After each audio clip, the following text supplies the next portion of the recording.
learn, teach, and when you get, give.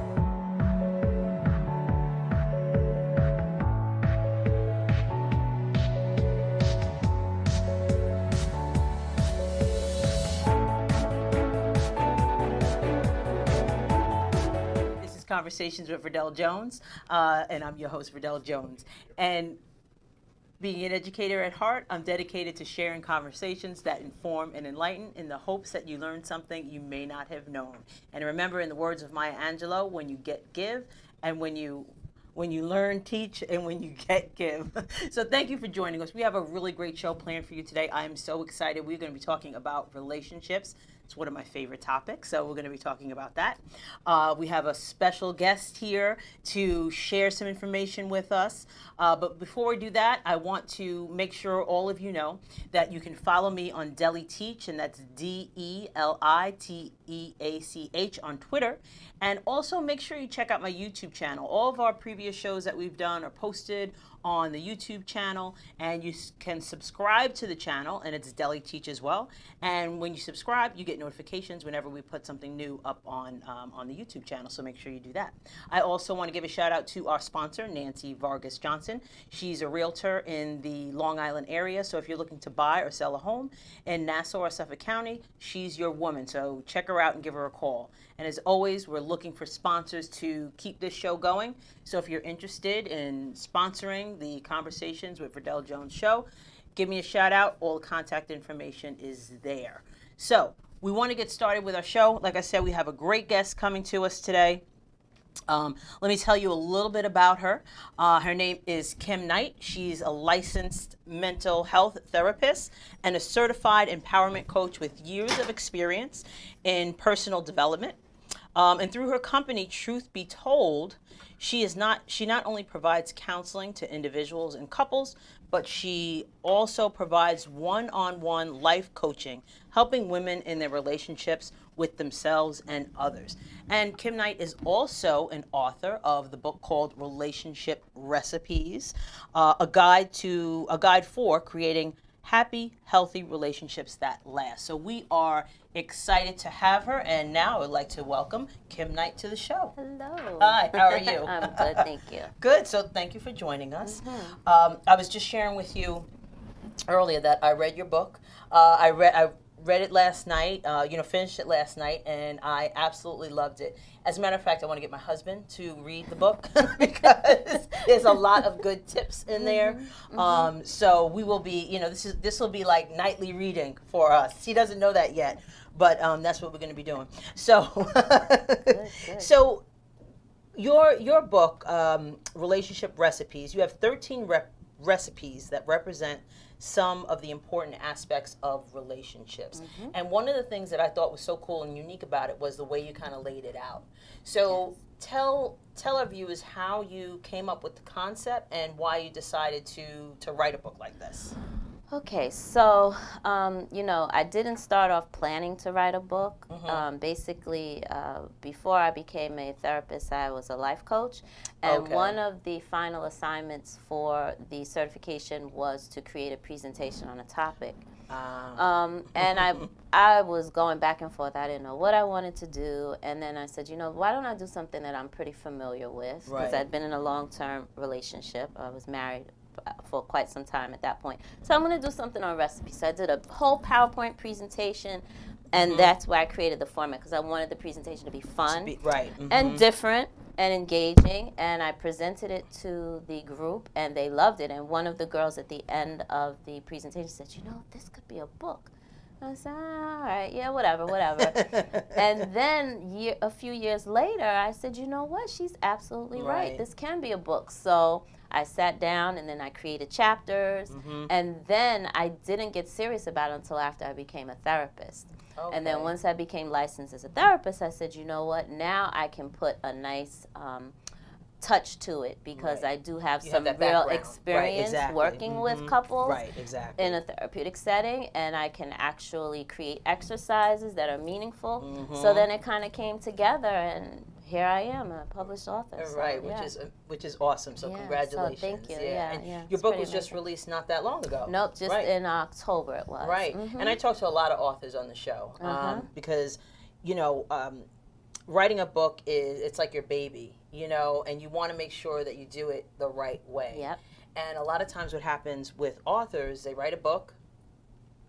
Initially, it's like wildfire, it's great. And then all of a sudden, it just starts to slow down. So, it's nice. I love to have authors on the show because I want to make sure that they get the exposure, so they can keep getting their book out there and having people know about it. Oh, so, good. Thank you. Yeah, I appreciate it too. And you're absolutely right. It starts out really great, right, and then it does fizzle out. So you have to do things to keep it in front of people and keep the topic alive. And keep it alive. And what better topic to talk about than relationships? Absolutely. I mean, everybody wants to talk about relationships. Yeah, it's true. It's true. So it's a great topic. Yeah. It's a great topic. Is there a reason why you decided to do it in a recipe format? Mainly because I want to do something different. Okay. Relationships is often a very serious topic. Right. It's a complicated one. Yes. Being in relationships is not easy. The divorce rate, 50% still. So I wanted to make something that was readable, easy to understand, because what's in there isn't really rocket science. No. It's stuff that we intellectually know. Yeah. But we don't do. It's putting it in practice, I think, is the difficult part of it. Yep. And also, as I was reading it, now we've been married it'll be 30 years in September. Oh, yes. So even reading this book, like you said, you know what you should be doing, but when it's in black and white and in your face, and you take a look at it and really read it, it becomes like, oh, you know what, I do this, or I don't do that, or maybe I should really take the time to examine what's going on. Right, and the book is real. It's not really designed for couples in crisis. That's the next level, and you really should seek other type of support. But certainly, it's a great book to refer to. People say, oh, well, there's no handbook on marriage. Well, now there kind of is. So you have something to kind of guide you through the process and something that really helps you to maintain or create a healthy relationship. Absolutely. You know what? And that's funny you said that there's no guidebook. So I'm going to say to everyone, if you know a new couple, like someone newly getting married, this is an awesome book to get someone. It's a great wedding gift for someone. Absolutely. It really, really is. Absolutely. Yeah, I love it. Even if you've been in a long-term marriage and you're just kind of going through the motions and things are kind of stale now, this is a great book that gives you an opportunity to spice things up a little bit and get things back on track. Yeah, absolutely. Yeah, like I said, this is going to be nightly reading for me and Jeremiah. He hates me already. He's like, why'd you bring this girl on here to talk about this stuff? Now I got homework assigned. Now I got homework. He doesn't know it yet, but he has homework. Now he does. Sorry. So you started off the book by saying that you were surprised that the divorce rate is so high. Why are you surprised by that? Well, not that I'm surprised, but it can be discouraging. Yeah. Because people then can go into marriage thinking, oh gosh, I only have half a chance of this thing really working out. Yeah. Right. And That's so true. the complexities of it, I think sometimes people don't recognize what goes into being in a marriage, and so and why is that? Well, I think that we sometimes have our fantasies of what it is to be married, and the thought is that we just kind of ride off into the sunset and everything is just tea and crumpets and roses and all the time. Right, and exactly. And it's not like that. And I think that when the hard work needs to be done, some people can get through it, and then others can't. Right. So I think that it takes two. So one person can't do all the work, and commitment is, I tell my clients, commitment is not convenient.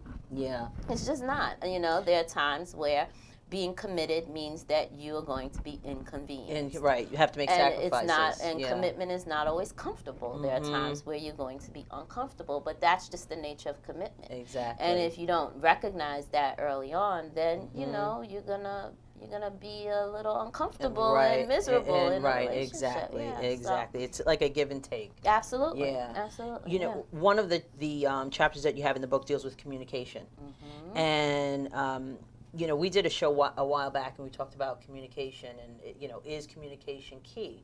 And I remember when we first got married, you know, people said to us, you know, always keep the lines of communication open. Communication is key, and you know, we just really kind of. We heard what they said, but we didn't listen to what they said because we didn't understand it. Absolutely. So when you talk about communication, it can sound cliche, but what does that really mean? And what does that look like? You know, day to day? I mean, it is one of the most challenging parts of being in a relationship, and probably one of the main reasons why people end up in crisis or end up in trouble in a relationship because of the lack of communication. And I think it's difficult because it's not something we're necessarily taught. And if there's anything that's going to reflect back to you how effective you are in communicating, it's a relationship. Like that, you'll know right off the bat whether or not you are good at it or not. And so you know, I think that it's challenging because it's not something we're taught. It's something that we do. It's something that we might learn from growing up. Right. So we take on what those we've behaviors, seen. what Absolutely. We've seen. What we've seen growing up in childhood, you know, the types of relationships that we've seen, how those around us communicate, we take that on. And we take that into our relationships, and you know, sometimes it works and sometimes it doesn't. So, and communication is two ways. So it's knowing how to speak and how to listen. And how to listen, right? That listening, and you have something in your book also that talks about that listening. It's very important knowing how to listen. So, you also talk about communication style and being aware of communication style. So. You know, a lot of, and you talked about changing people and how, you know, you can't do it. You know, they have to want to change. So what does it mean to learn someone's communication style? You can't change the way they're going to communicate with you, but what does it mean to learn about their communication style? Well, I think that has a lot, sometimes that has to do with temperament and personality and being able to read people. For example, you know, sometimes, you know, we get into a space where we want to talk about it now. It's like, this is it. We got to talk about it now. We got to talk. But, you know, the person that you're dealing with might not be somebody that can talk about things right then and there. Yes. They may need some time. They need some time to cool off, or they may need some time to think about it. And, you know, sometimes you get into this battle, this struggle of, I want to talk about it now, the other person doesn't want to talk about it, so they shut down, and you're pushing and pushing and pushing, and they're pulling and pulling and pulling. Exactly. So you have to kind of create a balance and be able to read each other and know that, okay, I can give them some time with the intention of returning to the conversation. But I'm willing to give you that time to kind of think about it, but we do need to revisit it when cooler heads prevail or, you know, after you've thought about it, whatever. So a lot of it is being able to read the person and then, you know, being willing to adjust your style so that you can be effective in I always tell clients, would you rather be right or would you rather be happy? Because, you know, sometimes it's just, sometimes you just have to be willing to say, all right, you got that one. Or, you know, or bow out gracefully. It's that compromise, right? Yeah, sure, yeah. You know, I remember, and I had to learn. I got a little better at this, but and the thing is, you have to kind of you have to assess what you're doing in a relationship. Absolutely. I used to want to talk to Jeremiah at 2:00 in the morning, and that he's like, why are you talking to me about this now? He said thumbs down. That's a no go, right, Jeremiah? It's a no. He's like, I'm tired. I'm like, but I don't want to talk. And like you said, we need to talk about this now. We need to resolve this now. And he's not hearing nothing you're saying. Nothing. It's like in Charlie Brown. You're like, nothing got through. And so you have to really learn. And I think part of being in a relationship is like really learning. You learn so much about yourself. Absolutely. You know, but you have to be open and willing to see it. Yeah, Relationships are like mirrors. They're like mirrors in front of us. They reflect back to us who we are and the things that we need to work on, actually. Right, yeah. It really is important. And you have to be conscious in a relationship. You know, you just can't walk through a relationship. It's not going to take care of itself. It's not. Right, exactly. It's not going to take care of itself. You know, so when you're talking about communication, you also mentioned about words and how powerful words can be. And, you know, sometimes when you're in a relationship, some people tend to make it one-sided.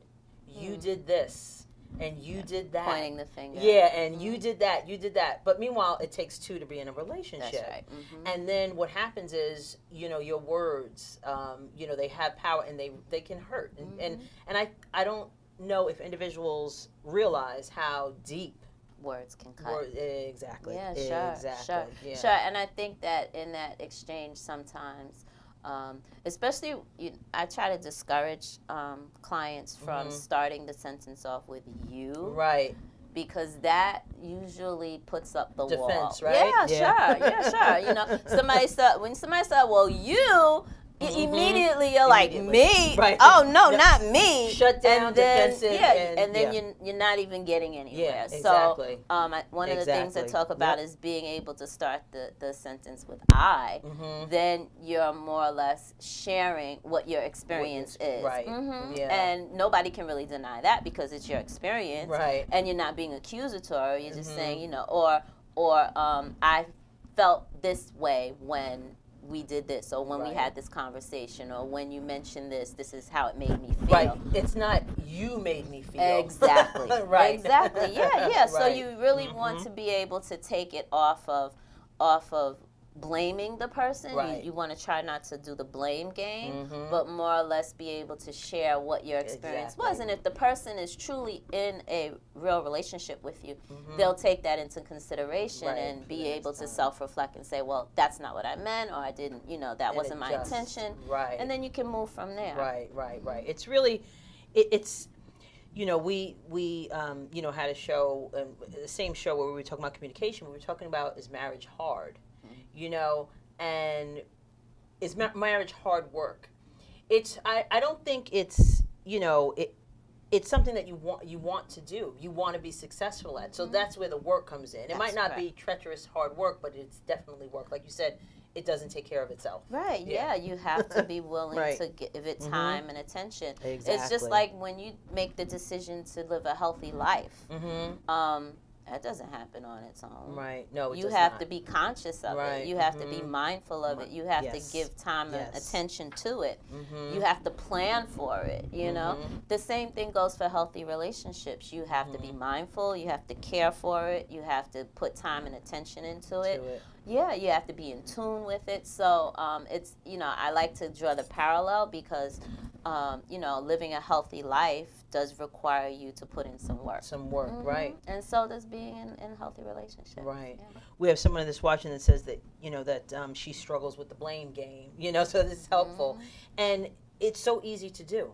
Oh, yeah. Well, it's so easy to do. It's almost, it's the default. It's it like, really, well, is. you may. Yeah. First of all, I mean, when you can reframe that and realize that nobody can really make you feel anything. Right.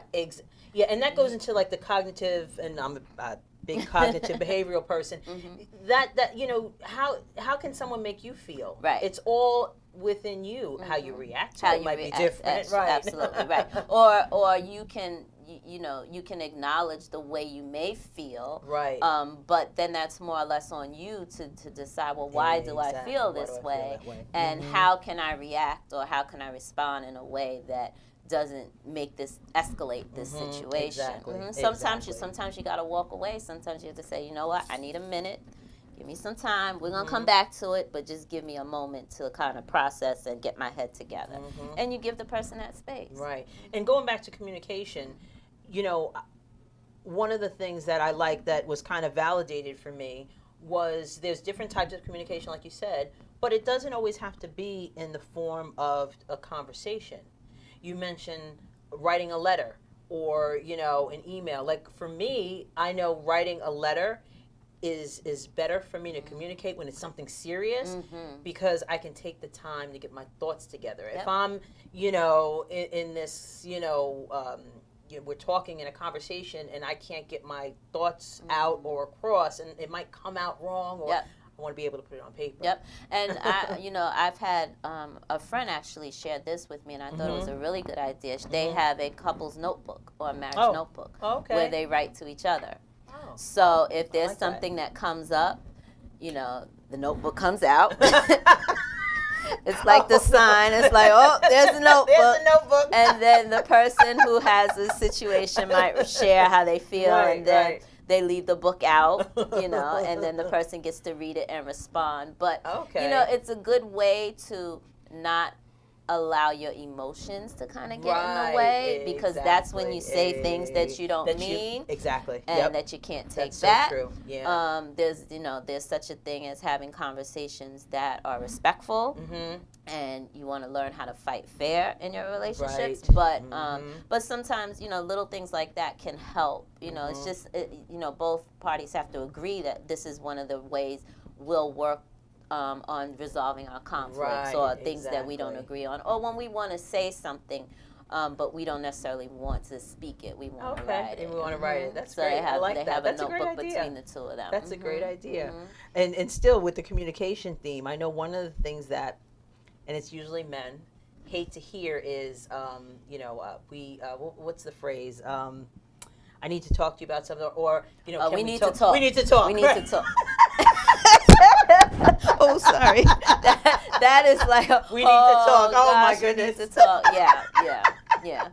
So let me ask you a question about that, because the we need to talk is a real thing, and it brings up a lot of emotions for the person who's on the receiving end of that phrase. Is that fair to say, because that it causes a little bit of anxiety in the person? So how would you approach that as instead of saying that? How can you? Well, I think that for couples need rules and tools, right? So one of the types of rules that a couple should create are rules of engagement. And with those rules of engagement, you kind of have a process that you'll follow when it comes to we need to talk. Right. So maybe you figure out a way that you're not going to necessarily use that phrase, but you say, come on, let's have a conversation about this. Or I'd like us to discuss it further later on, tomorrow night. Let's sit down and let's talk about it. And the timing is everything. Like you can't go in saying we need to talk and expect to have the conversation right then. Like that usually doesn't go over well. The person feels ambushed. They feel like that's true. That's right. That you're coming at them. They're not prepared. They haven't got their evidence together. Whatever it is. They need time. They need their talking points. Right. Exactly. The talking points. So you want to have fair game, but you kind of say, and sometimes you give a heads up. Listen, that thing that happened yesterday, that wasn't really cool. So it'll we need to talk. Yeah, about let's have a discussion about it. Yeah, words. And and I promise you, I'm not gonna go hard. I just wanna hear your views on it. Something like that to soften it up. Yeah, it's so funny how you when you're in a relationship, especially a long-term relationship, you know what the triggers are. And you have pushing buttons. I mean, it's bad. Yeah, it is. You got to use those powers for good, not for evil. That's what I say. That's right. Don't go pushing buttons you don't want to ignite things. Right. So speaking of, you were talking about timing is everything. You have a sex and intimacy. I think it's sex and intimacy chapter, and you give your the tools in there with the exercises. What's the timing on that? Because I always hear, you don't want to talk about sex with your partner while you're intimate, you're being intimate. You want to save. You want to do that another time. Have those conversations outside of that. Outside of that, exactly. Yep, definitely. You want to. you hope that you're comfortable enough in your relationship where you can have those conversations, not just in the bedroom. Right. Because, I mean, sex and intimacy isn't just in the bedroom. Intimacy happens throughout the day. It happens throughout the relationship. Right. So you want to be able to create intimacy outside of the bedroom as well. And have time for fun. Oh, yeah, absolutely. You got to have and time for fun together and time for fun apart. Right. Healthy relationships allow you space to have your friends and your family and time with them. So true. And then time together. And, sometimes it can happen organically. Right. Other times our lives are so busy and, overscheduled, and we're all trying to, hustle and make ends meet, that you might have to actually schedule and plan time together. Plan it out. Make a definite date to be able to do that. Let me pencil you in Right. for Friday night at 7. And there's nothing wrong with that. No, it's intentional. It's the key is that you want to be intentional and deliberate in your relationship. Right. So that's being intentional. That's saying, listen, I want us to spend some time together. Right. And I think that's another part of the fairy tale where people tend to think sometimes that things are just going to happen and it's just going to be great and things are going to flow and it's just going to, it's just going to, and no, that's not how it goes. And the minute you realize that, it's like, it hits you like a ton of bricks. You're like, oh my gosh, this doesn't work like that? Nope. No, you have to be intentional. So that's part of the work. That's part of the work. And it really, really is, because, spending time together could also mean different things to different people.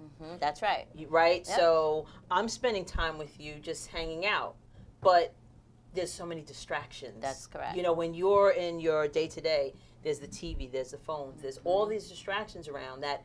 Yeah, we're together in the same space, but we're not really together, exactly. We're not connecting. We're not connecting. And exactly. That's one of the other things, especially nowadays, that can interfere with relationships is the technology. Right. So, you really need to be able to make time to not have that around or shut it down so that you can really spend quality intimate time to connect. Do you see that a lot in the clients that you see, where there's the issue with technology and them being too connected to that as opposed to each other?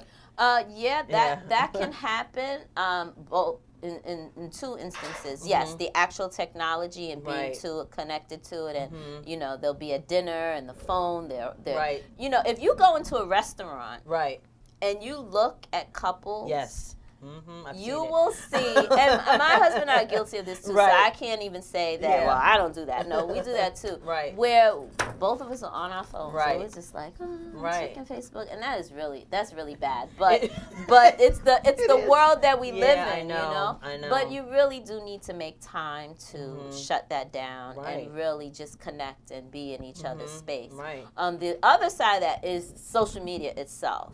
That's a big thing, in terms of what the relationship status is, and I mean and that's a lot. The younger generation, that's a big thing. It almost defines the relationship. And grown people too, right? So it is what it is. But that also. I've had those situations come into practice where things have kind of blown up on social media and.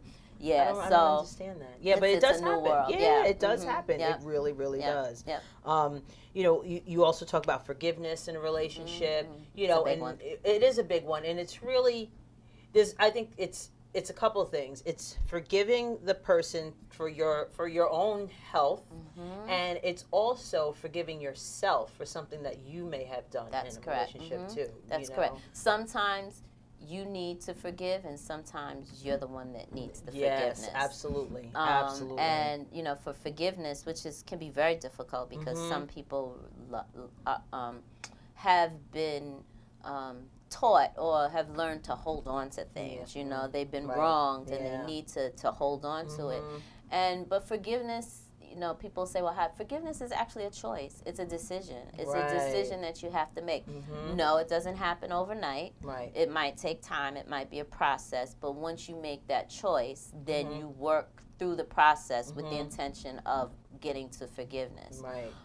But it is a choice. It's a decision that you make, and you take it one step at a time. And remembering that forgiveness truly is for yourself. It's not for the other person. It really is. It doesn't excuse the infraction. It doesn't mean that the you person agree with it, that you agree with it. Right. Absolutely. But it's the ability to release the fact that that whatever happened could have been different or whatever. You want to be able to reach a space where you can let a lot of that energy go, because what ends up happening, you're the one that ends up suffering. Right. How many times have you're you're angry at somebody, you're mad at them, and you just holding on, and they just going on with their life.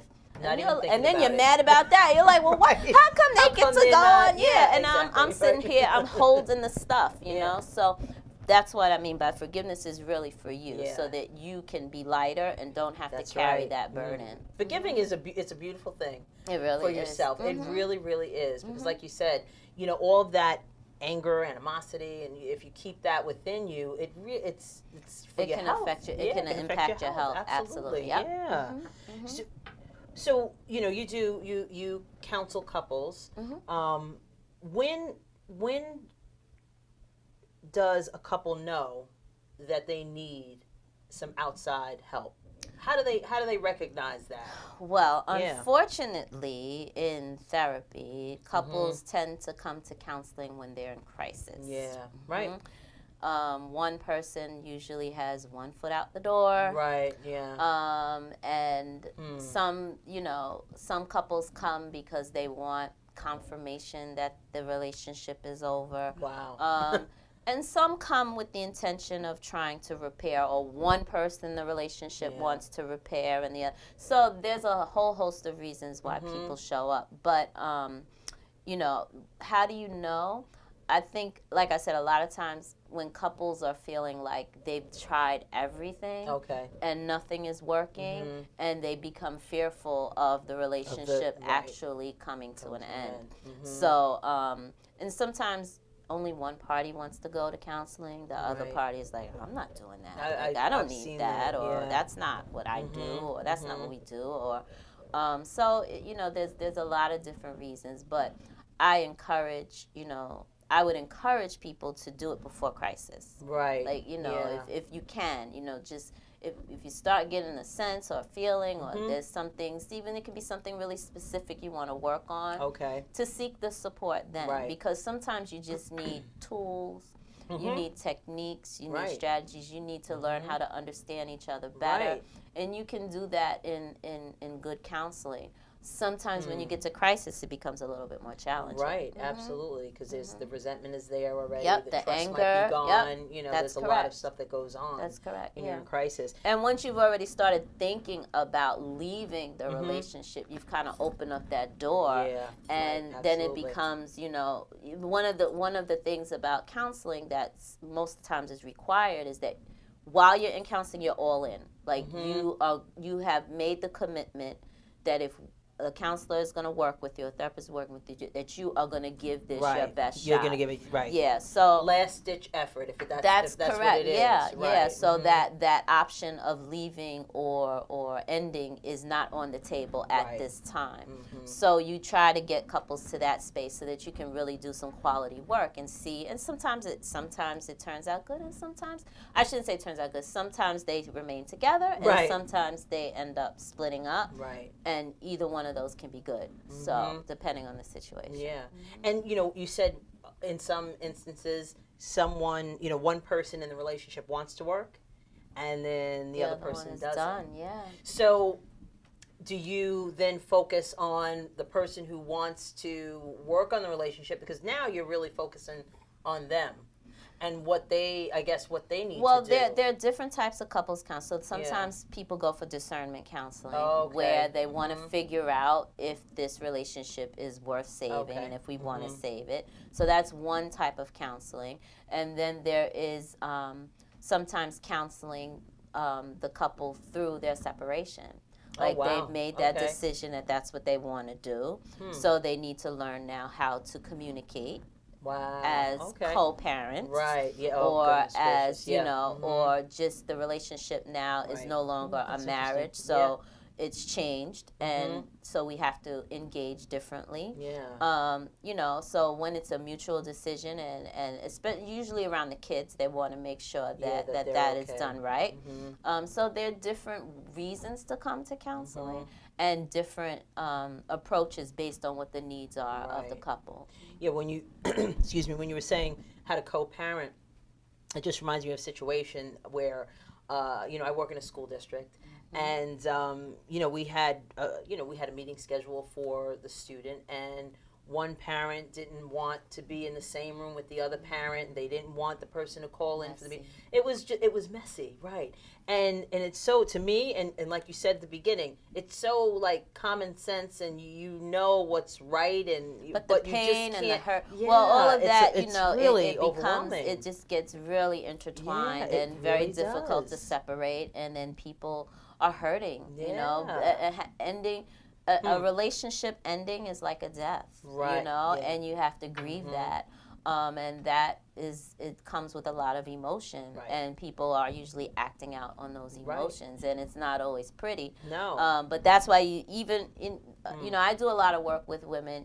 I do some couples, but the majority of the work that I do, that I love doing, is actually helping women create healthy relationships in their lives. Oh, okay. So whether or not, so I do relationship work, and but a lot of it sometimes is individual work. It's individual with work them, as well. because you can't change another person. No, you can can't. only work on yourself. You can work on yourself. And exactly. if you work on yourself and get yourself healthy, then chances are you will be able to create healthier relationships. So that's one of the approaches that I take. And so when it comes time to separate, there's a lot of pain that goes along with that, and people are acting on that. So that's the time when you want to get support, and you want to go to a counselor or to a therapist to be able to work through those emotions. Because then that's when the resentment builds up, and the grieving of it is a process. It is. Because it's the loss. You've lost the relationship, and the loss of the hope of what it could have been. Yeah. So I'm glad you said that, because my initial reaction was, what are you doing? This is your child. Just come to the meeting. But I guess it's not. Sometimes it's not that simple. No, it's not. It really is. It runs really deep. It runs really deep. Without getting that support to work through and process those emotions, then it shows up in a not so pretty way at the most inappropriate of times. Yeah, that's true. Yeah, you think about it. Yeah, even if the kids are involved, you're so caught up in what's going on with yourself. That you can't. Absolutely. We had a guest speaker speak to the counselors in my office, in the district, and he was saying that a breakup of a family or a divorce of a mother and father, the child is really losing two people, because you have one that's not there, you're living with, but they're not emotionally available to you, and then you have one that you're not living with, so they're gone too. So, they're really losing two parents. And I really, when he said that, I'm like, wow, that's, I never really thought of it that way. Yeah, the impact can be really significant. It really, really can. So, in the beginning, people are getting married. And I, like I said, we've been married almost 30 years. I don't remember anybody having that conversation with us about marriage. We went to my pastor at the time, who married us, and she, we met with her for a little bit of time. We didn't have, like, in Catholic religion they have pre-Cana that they have to go through, but we didn't do any of that. And there were some things that, when as we're going through our marriage, we're like, wow, nobody told us that. There was no manual, right? Why didn't anybody tell us that? Because they probably didn't know. But they knew, because they've gone through it. But I don't know. I think that I think in some ways marriage has evolved. I think that all right, we talk about things more now, or at least try to. A little more open, maybe. A little more open. Yep. Right. And I don't think that that was typically the norm. It was just kind of like, this is what we do. This is what we do. This is how it is. We're not getting this book. We don't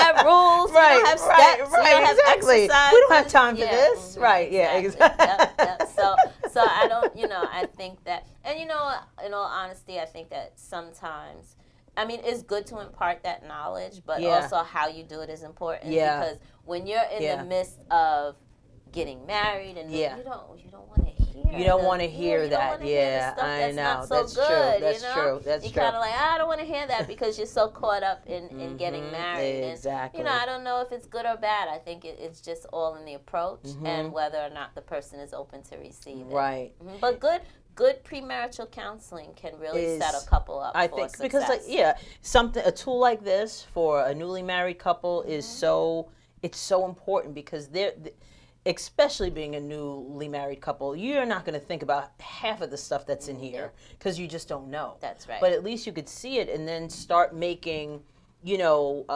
implementing some of the tools that you give people into the relationship. Yep. So, or even addressing some, because sometimes there are signs beforehand. Yes. That, this could be a problem later on. Right. So maybe we want to look at it now and see how we can figure out how to work through this, because chances are, if it's there before you get married, it's going to be there after you get married. Right, exactly. Absolutely. Yeah, surely. So how often should couples have a relationship check? And you know what? 'Cause as I was reading it, I'm saying, wow, I don't remember the last time I said, to Jeremiah, you know what? We need to talk about our. Well, what I do is we need to talk about our relationship. It's like, oh Lord, here we go. And that, and then it's usually, it causes that angst. Yep. And it's nothing really that, there's nothing that might be wrong, or it's just, you're just checking in. Are you okay? Am I okay? Do I need this? Do you need that? So how often should couples check in? Well, I think that, the more frequently you can do it, the better, because you want to stay on top of things. But I think that when you're in a good relationship or a healthy one, you kind of vibe off each other. Right. And you kind of know, when things are off, or when, there might be something going on. So you can do it then, or, every so often, when you have your dates. If you go on your date and you're spending some quality time together, you can say, so how are we doing? I think we're doing pretty good. What if I should? And they're like, no, now that you asked. Oh, man. But the date went wrong. That's right.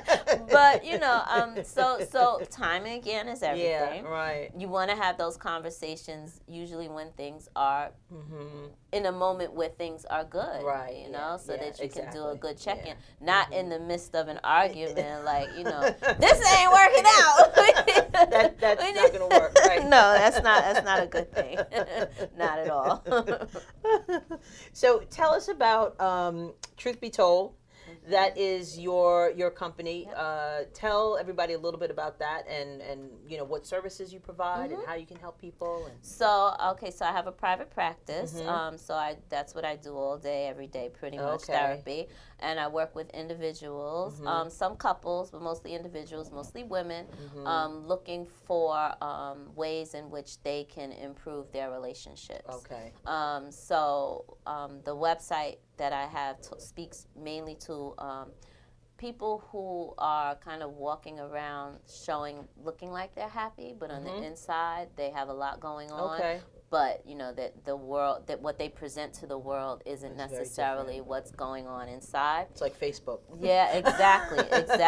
Right. So broken on the inside, really, and and so I work with a lot of women trying to help them put pieces back together, whether it's after a breakup or divorce, or just maybe just in a space in life where they feel like they could be doing more or feeling more. So I do a lot of work around that. The practice is in Valley Stream. Okay. Long Island. I just actually moved there full time. I had 3 offices at one point. Oh, wow. And now I'm at one location. In Valley Stream. In Valley Stream, okay. Yep. And that's basically, what I do. I'm also a certified life coach, so I've done some life coaching on the side as well, which is different than therapy, but I do that as well. So, yeah, and it's going very, very well. That's great. We have a lot, we're very busy over there. Oh, that's great. Very busy, yeah. Is it just you? There are several therapists in the practice. Okay. We all share space. Okay. We each have our individual practices, but we're in the space together. Okay. And so we you guys share refer. Oh yeah, absolutely. absolutely. Okay. Oh, that's yeah, great. we refer that's to each other. We support each other. All African American women. Oh, and, yeah, nice. Oh, that's so it's really very nice. good. Yeah, oh, it's very that's good. awesome. Congratulations. Very good. That's and awesome. more people are coming to seek support and Right. seek therapy Right. these days. I think television has a lot to do with it. They're seeing things on TV and they're like, oh yeah, okay, I see that she did it, so I guess I can do it too. And the phone is now ringing off the hook, so it's good. Yeah, it's a very good time. Wow. So the stigma, because you Yep. know, at one there is a stigma, slowly but it's but surely being broken down. Right, yeah. It's slowly but important. surely. We still have a long ways to go. Yeah. But people are in pain. And Yeah, especially true. now, the atmosphere, it seems like pain has been heightened a little bit, hurt and confusion and distress.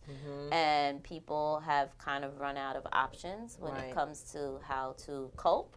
So they're looking for support. Yeah, absolutely. They're looking Yeah, for you see a support. lot.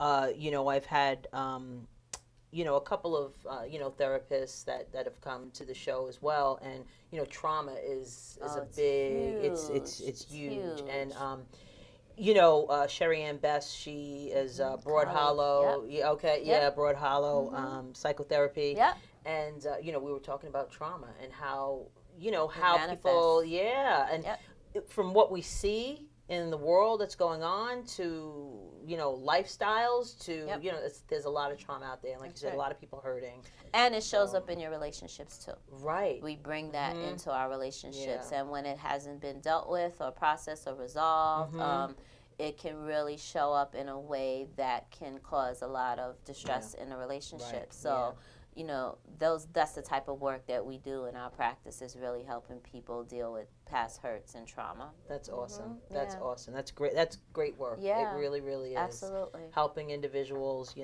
lead a healthy life, as you said. So how can people get your book, Relationship Recipes? Well, it's on Amazon. Yes. So if they Google Relationship Recipes Kim Knight, it should pop right up, and they can order it right there on the spot. Get it in a day or two. Is there anything in the works or going on, or any projects that you're working on, any thing related to the book or your practice? Yes, so I have actually another workshop that we're going to be doing in Roosevelt. That's going to be posted on my page for February. Okay. We have that. Hopefully a couple of book signings coming up where I'll be able to, have some discussions around relationships. So a few things, a few things, and hopefully another book at some point. Oh, we'll good. See. Okay, and how can people get in touch with you? Okay, so they can find me at truthbetoldcounseling.com. I think, can we show the Truth Be Told? There we go. Yep, there they can find me at truthbetoldcounseling.com, or they can email me at knightcounseling@gmail.com. Okay. And the phone number, the practice is 516-279-9908. Okay. Well, thank you. Thank you. So I want to thank you so much for being on the show. Yeah, this thank was you for awesome. having me. Like I said, relationships. I could talk about relationships all day. Well, anytime you want to talk, we can talk. You're welcome.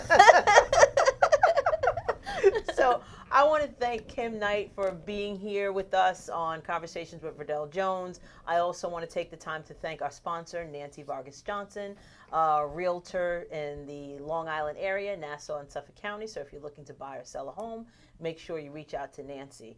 And also I want to remind everybody that you can follow me on Deli Teach Twitter, Deli Teach, DELITEACH, and you can also subscribe to my YouTube channel, and Conversations with Verdel Jones is on Facebook, and Deli Teach is on Facebook, so you guys know how to contact me. So with that being said, everyone have a good night, and thanks for watching Conversations with Verdel Jones.